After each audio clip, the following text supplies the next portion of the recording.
Howdy everybody! I'm here to discuss how contaminated messages lead to misunderstandings in communication, and I'm also here to discuss better ways of how to deliver whole messages so that those underlying feelings are brought into focus.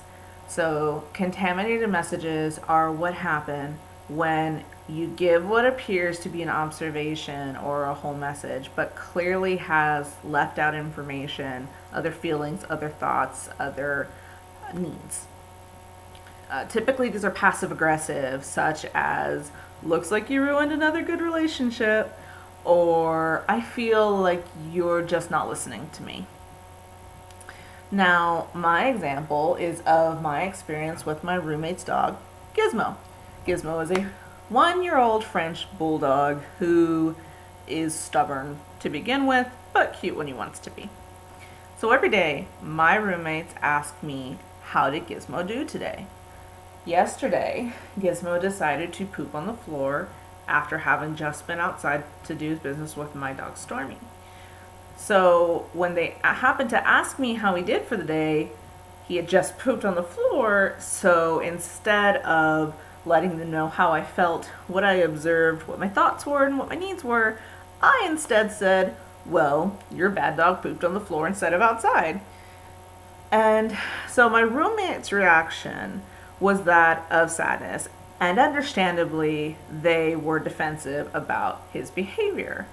They apologized, but there was definitely a change in the way they talked to Gizmo, especially where his corrections were concerned.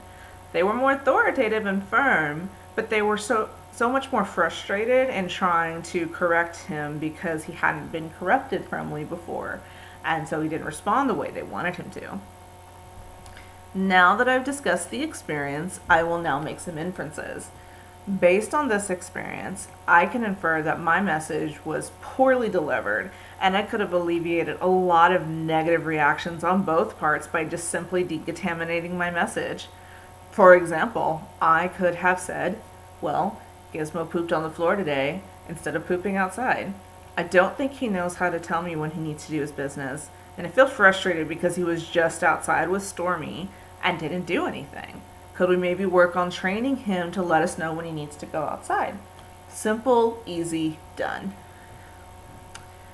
Now that I've made some inferences, I will discuss how these inferences can be translated into other situations.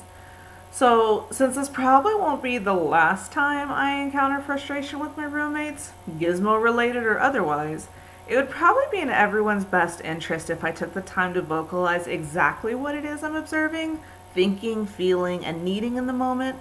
And really, socializing in general could be improved by so much if everyone thought this way when trying to convey a whole message instead of contaminating ones.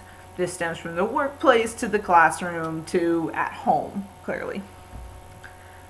So, in conclusion, contaminated messages are an alarming reality of our society, and they exist in all aspects of our lives, personally, academically, professionally, and certainly civically. So what?